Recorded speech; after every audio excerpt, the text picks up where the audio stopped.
pangarap, ideolohiya. Ibig ba niyong sumunod sa isang mabuting payo? Kung gayon, bibigyan ko kayo ng isa pagkat alam kong hindi ito masasayaw.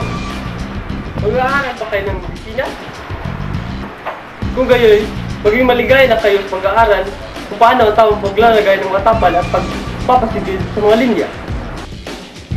Huwag ninyong isipin ang pagpapabuti o pagpapasama ng inyong kapwa. Harapin niyo ang mga magagamot at ang mabuting paniningil. Dayuan niyo ang mga bagay na may kinalaman sa bayan. Simba kayo, maupisan, pakinabag sa mga bagay kung gayon din ang ginagawa ng iba. Ngayon dapat hanapin ang taong sinisig, kundi ang lalong malaking kaligayahan ng kanyang sarili. Maniwala kayo sa akin.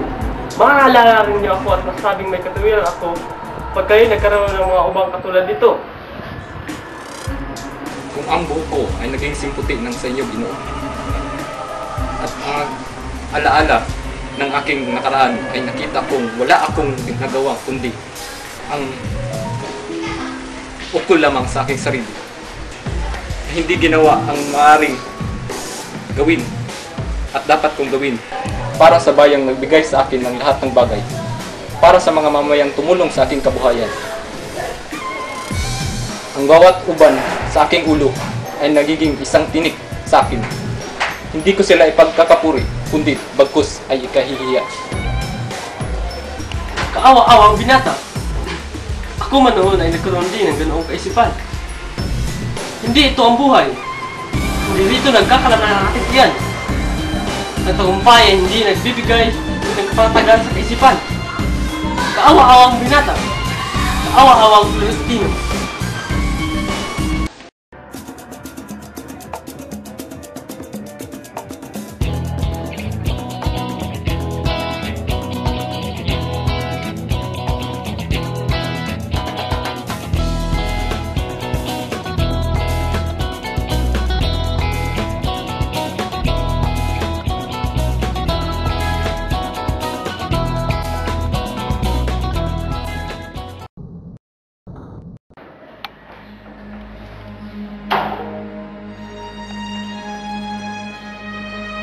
Magandang gabi mga kaibigan. Nandito tayo ngayon para sa aking palabas. Ngayon, huwag niyong ikurap ang inyong mga mata. Masdan niyong mabuti ang aking mga ginagawa. Mr. Riggs, bago kayo magsimula, pwede ba namin surian yung mga gamitan? Sige, suriin mo.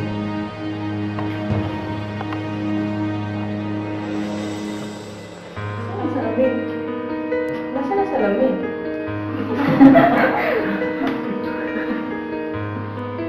Ano? May nakikita ka ba? May nakikita ka ba ang kakaiba? Hindi ba wala? Ngayon mga kaibigan, simulan na natin ang palabas. The remove is free!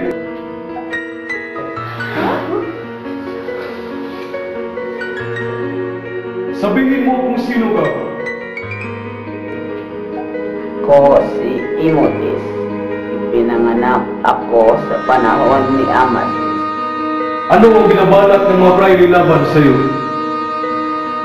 Ako ay umibig sa isang dalaga, anak ng saselote. Kasilinis ng liwanag katulad ng isang lotos na bagong bumubuka. Ang batang pare ng Abydos ay nagnasa ring kamtansya at lumikha ng isang kaguluhan. Isinakdal ako ng taksil. Matapos na ang matagal na pananahimik, ay nagbalik ako upang ihayag ang inyong kataksilan. At tinatawag kitang mamatay. Walang awa!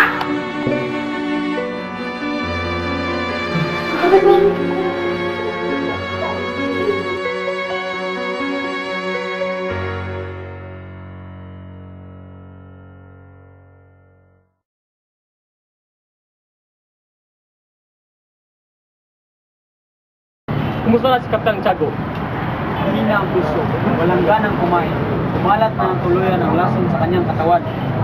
Parang Pilipinas, habang tumatagal ay lalong humihina. Naparito ako dahil sa dalawang bagay. Ang kamatayan mo o ang iyong kinabukasan. Sa panig ng umaapi o ang nangaapi sa iyo. Hindi ko alam. Magpasya ka! Kailangan mo magdesisyon. Pamamahalaan mo ang isang hukbo at lulusubin ninyo ang Santa Clara. Kukunin mo ang isang taong tanging ikaw lamang ang nakakilala bukod kay Kapitan Tiago. Si Maria Clara. Ngunit huli na kayo. Anong ibig mong sabihin? Si Maria Clara ay patay na. Hindi! Paano ito nangyari? Ika-6 ng hapon nang siya ay mamatay. Nagpunta ako sa kumbento at doon ko nalaman ang lahat. Hindi maaari ito. Hindi siya patay. Buhay pa si Maria Clara. Ililigtas ko siya ngayon. Ginoong Simon, huminahon ka. Wala na tayong magagawa kundi ang tanggapin ang katotohanan. Namatay siya nang hindi niya nalaman na buhay pa ako. Namatay siya nang hindi nalaman na ililigtas ko siya.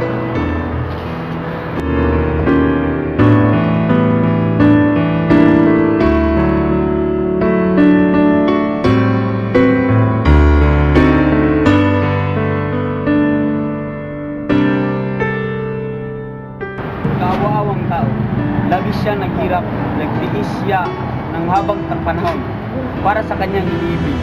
At ito ang nakuha niyang ganti. Sadyang nakapang siya na kita.